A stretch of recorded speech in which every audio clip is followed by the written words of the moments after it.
hip-hop artist and online content creator can't even finish what he's saying and joins his son laughing. The video has been viewed millions of times, even retweeted by comedian Trevor Noah, and Tyrese shared it on Instagram. Oh, that baby is priceless. I tell you, laughter is contagious. There is no better sound in the world than baby laughs. Look at him. Oh, it's so sweet. He's loving his dad, that's for sure. Great. All right, that's our time for now. Thanks for watching. We'll see you back here tomorrow. News 3 at 5 starts right now. Right now at 5, charges will not be filed against the Madison teacher accused of physically attacking a child, what the district attorney and the family is saying about it. Why Governor Evers says he is standing by his pick to head a state agency, even though she was charged with felony child abuse in 2005. Town of Beloit police are asking for a change after drivers continue to speed around stopped school buses.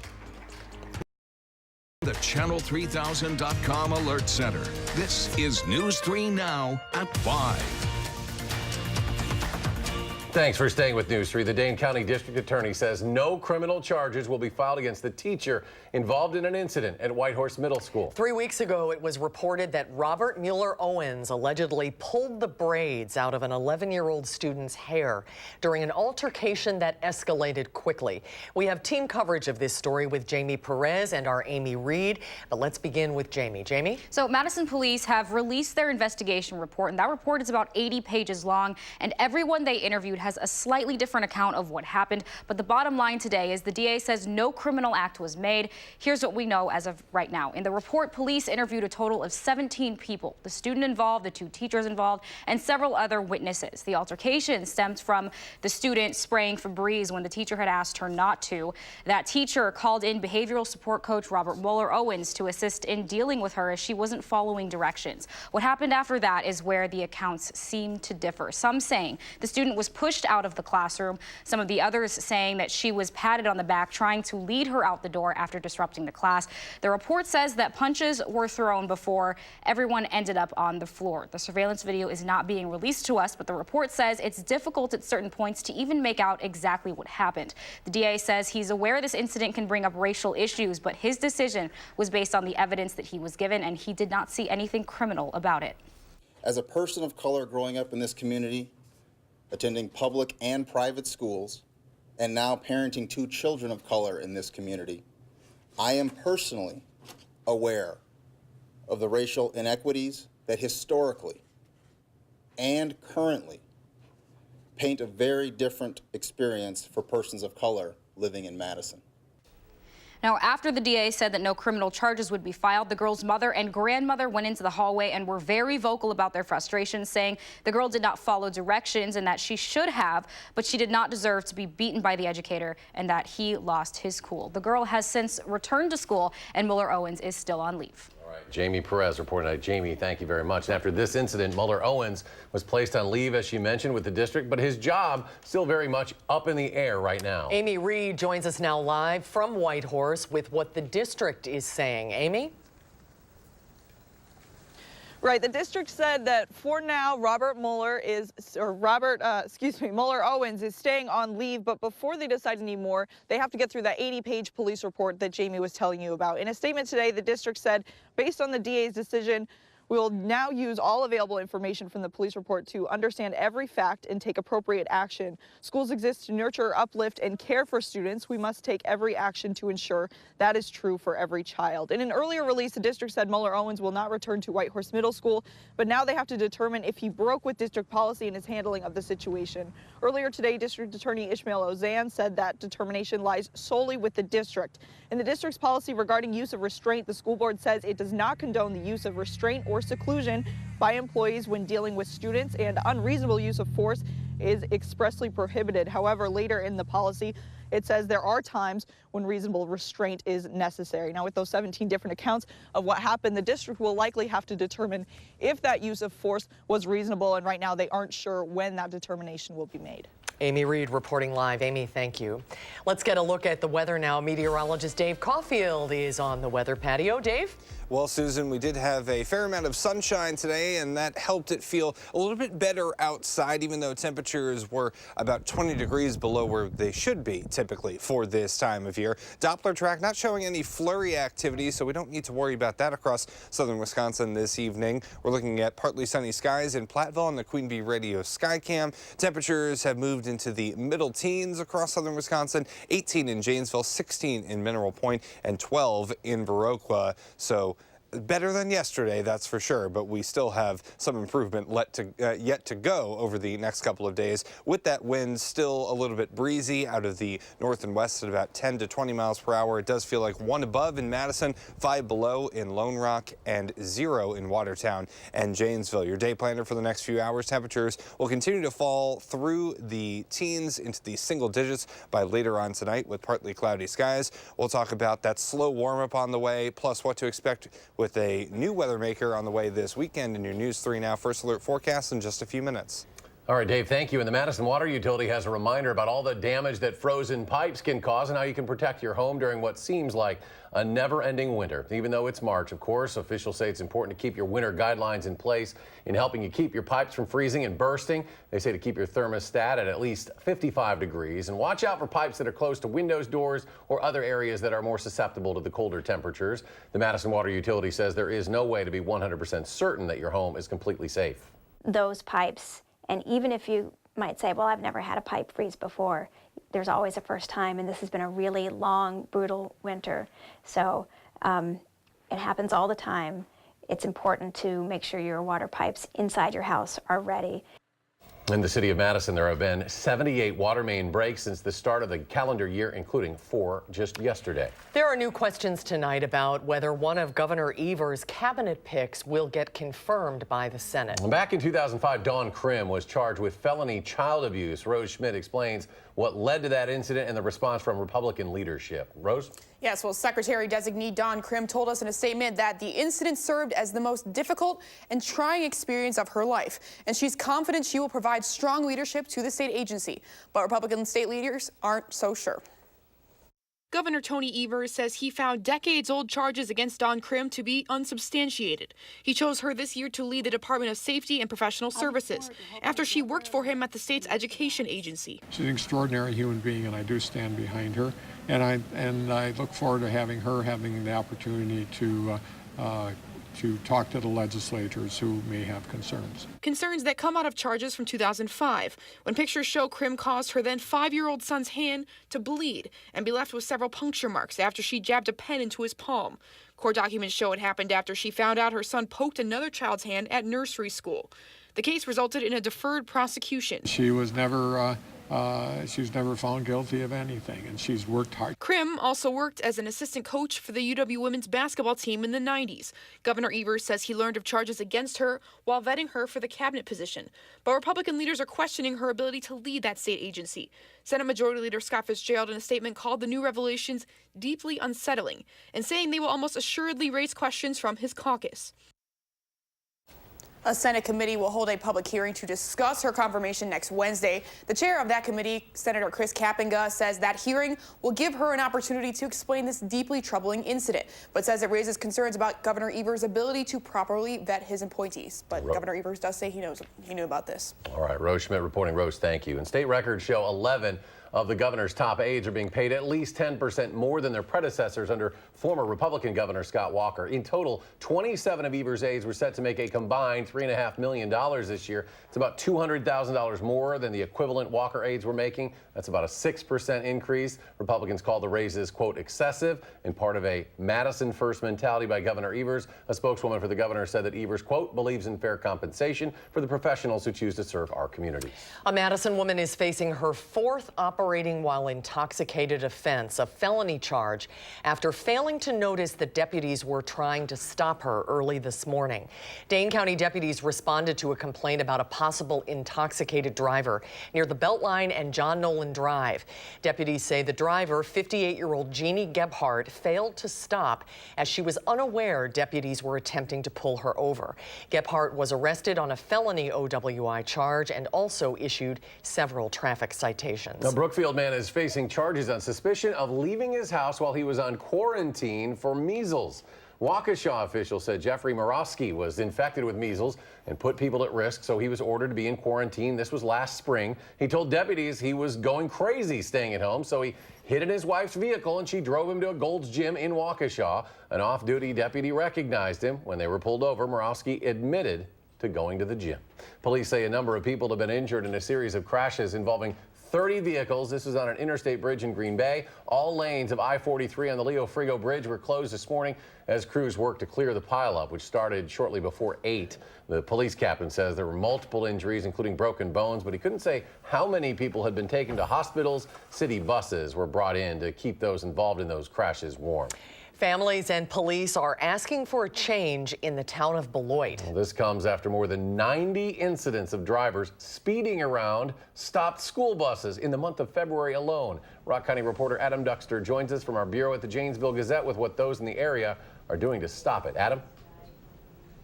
Well, Eric and Susan, this all started in early February when a school bus from the town of Beloit was involved in a hit-and-run accident. After that, the district began compiling just how often things like this were happening, and it turns out quite frequently, nearly 90 times in the month of February alone. Town of Beloit Police Chief Ron Northrup says something needs to change. Probably the biggest thing that needs to happen is just the educational process to the drivers. That when they see a school bus and the school bus is flashing red lights, that means stop. Okay, you can't pass the bus. Chief Northrup says out of these 90 incidents, only a dozen or so have resulted in a ticket.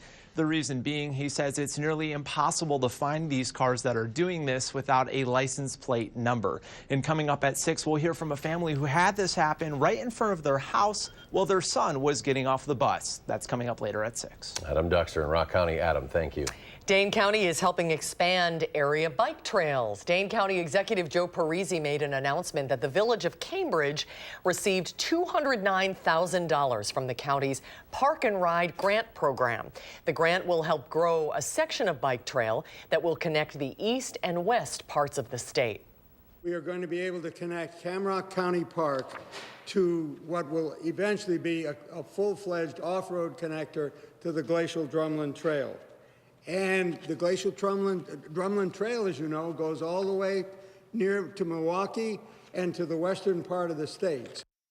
A total of $500,000 was available for the 2018 grant cycle. And a state grant is helping the city of Madison become a little greener. The city, in collaboration with numerous partners, will be able to purchase 20 additional electric vehicles for use throughout the city. Mayor Paul Soglin was joined by representatives from the Wisconsin Office of Energy Innovation, Madison Gas and Electric, and Madison College to talk about the partnership. Mayor Soglin says he wants the city to continue to purchase electric vehicles. Regardless of what happens in Washington, we will continue to be focused and to work towards a clean environment and one that reduces the carbon footprint as soon as we can. Right now, the city uses 1,400 vehicles. That includes police cars, fire trucks, and sanitation vehicles, 30 of which are electric. Police are warning residents in Janesville about a scam going around involving computer-generated voice messages. The messages tell the recipient that they have serious allegations against them and will be taken into custody by local police if they are not resolved. Officials say the calls are a scam. If you receive one, do not respond and do not send any money. Some more to come on News 3. Now at 5, search and rescue efforts are underway in the south after tornadoes killed at least 23 people. We will have the very latest. President Trump is slamming congressional Democrats, what he's saying about their new investigation. And U.S. stocks closed slightly lower in Tuesday trading on Wall Street. The Dow off 13, the NASDAQ down a little more than a point. S&P 500 lost 3, and we'll be right back.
Search and rescue crews are still trying to find 7 or 8 people missing after the country's deadliest tornado outbreak in nearly 6 years. The National Weather Service says the deadly EF4 tornado that ravaged Beauregard, Alabama, tracked for 70 miles well into Georgia.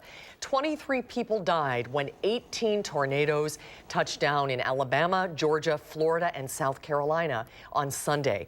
Victims range from 6 to 93 years old, and one family lost 7 loved ones. A lot of heavy equipment coming into these particular areas that we're using to pick up big portions of the debris to do searches under those areas. And meteorologists warn that more severe weather could come through the area this weekend. Democrats are ramping up their investigations into President Trump, and the White House is pushing back. The House Judiciary Committee requesting documents from 81 individuals and entities connected to the president. Democrats in the House are also expanding their efforts to look into President Trump's relationship with Russian President Vladimir Putin. Shame, and the people understand it. When they look at it, they just say presidential harassment. We want to know what went on in the meeting where Putin and Trump were alone. Why can't we have any know what happened there? Why wasn't anybody allowed to be there? You know, it makes you wonder, what does Putin have on Donald Trump? House Democrats are also asking the State Department interpreter who is in that room to testify in public and turn over her notes. That's something the White House is expected to fight back against. The streets of New Orleans are filled today with parade goers on this Fat Tuesday, the start of Mardi Gras. It marks the final day of the carnival season, which began January 6th. Festivities began early this morning and will last until midnight, when police on horseback will ride down Bourbon Street to ceremonially clear the street. Tomorrow marks the beginning of Lent, which for many Christians is a period of fasting and reflection ahead of Easter.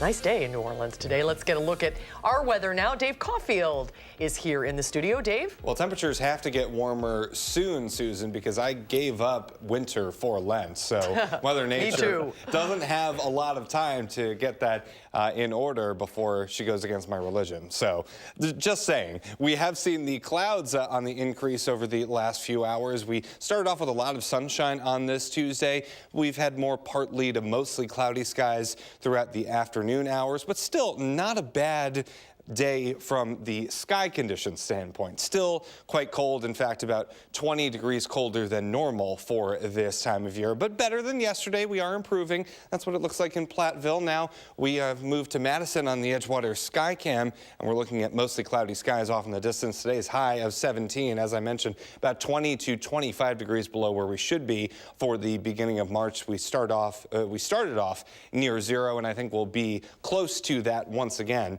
as we start off Wednesday morning. 15 right now in Madison, 18 in Janesville, 14 in Juneau, 13 in the Dells, and 13 as well in Platteville and Dubuque. With the wind out of the north and west at about 8 to 15 miles per hour, it feels like 1 above in Madison, so it doesn't feel like below zero anymore. We have to try and find the positives anywhere we can with a forecast like this. It does feel like 5 below in Lone Rock and 4 below in Mineral Point. Check out some of these monthly temperature departures, especially over the last couple of days. 30 degrees below normal yesterday with the high and the low temperature average. So our average temperature 30 degrees below where it should be yesterday. And today we're also going to be below average. 15 days until spring. That's the important thing to keep in mind there. On Future Track, we're noticing those temperatures continuing to tumble through the single digits, close to zero as we start off Wednesday. Partly sunny skies for tomorrow. A few snowflakes not out of the question, but really shouldn't do us any harm. We don't really need to worry about that. There is a slight chance of some snow showers on Thursday, but really Future Track not too optimistic on that front. It could feel like -5 to -10 as we start off our Wednesday morning. So the cold weather not out of here just yet.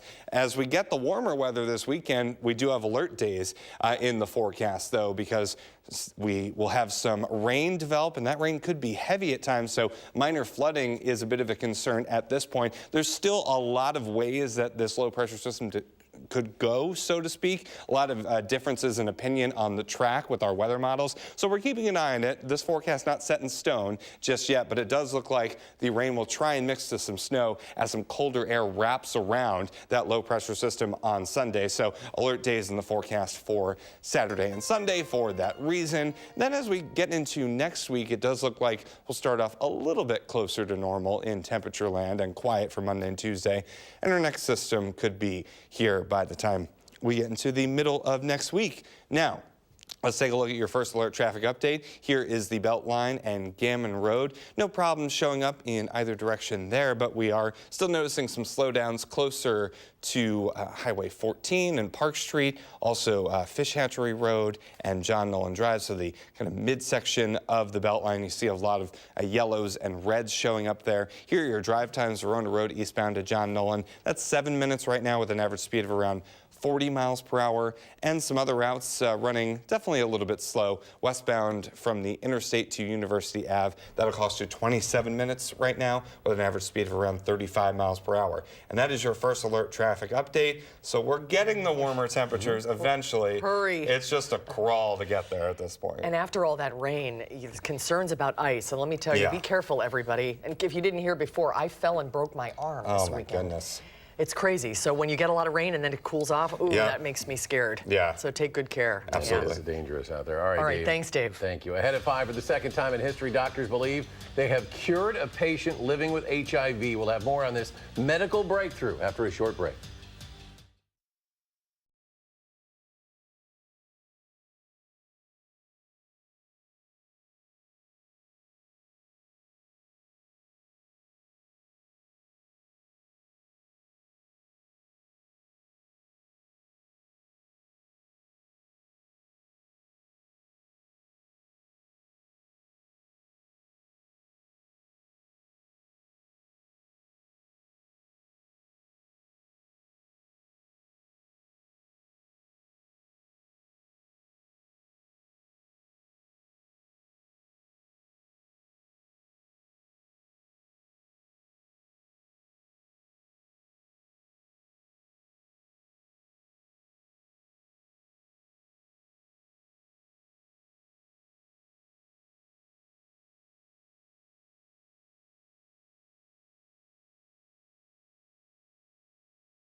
Experts are calling it a breakthrough for HIV, the virus that causes AIDS. A London man appears to be free of the virus after receiving a stem cell transplant.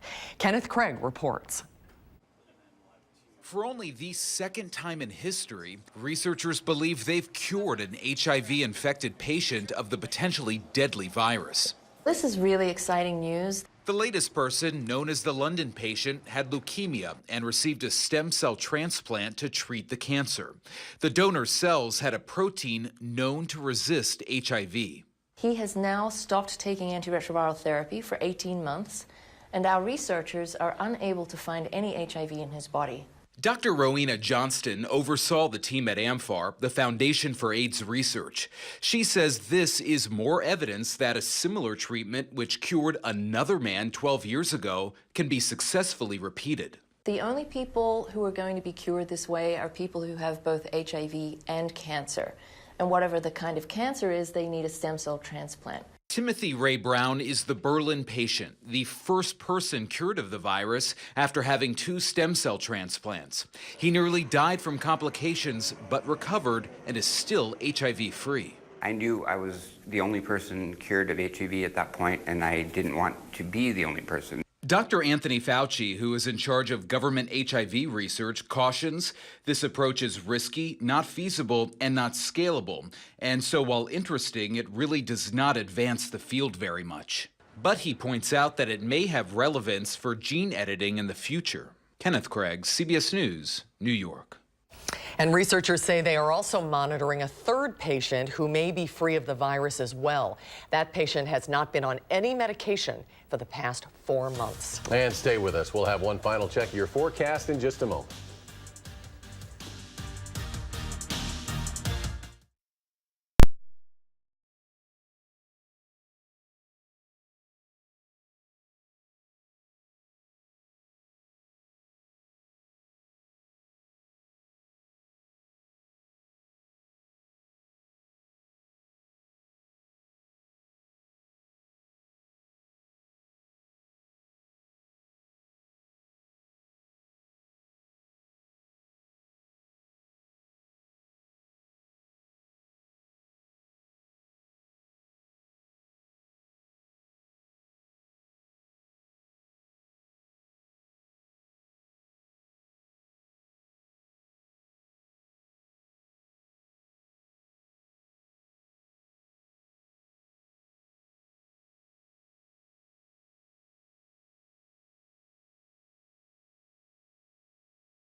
Here's a look at some of the stories we are working on tonight. London on alert as police investigate explosives found at airports and a train station. A teenager who defied his mother over vaccines testifies on Capitol Hill. And one man's journey from being homeless to Symphony Hall on tonight's CBS Evening News. Let's go to Dave. Final check. Temperatures will continue to fall through the single digits and close to 0 by the time we get to tomorrow morning. So another chilly night, to say the least.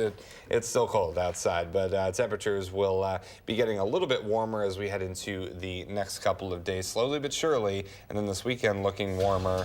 However, we do have some rain and snow to deal with. Susan, go home, get some rest. Yeah, thank you. 2 great newscasts with a broken arm. Well done. We'll see you in 30 minutes.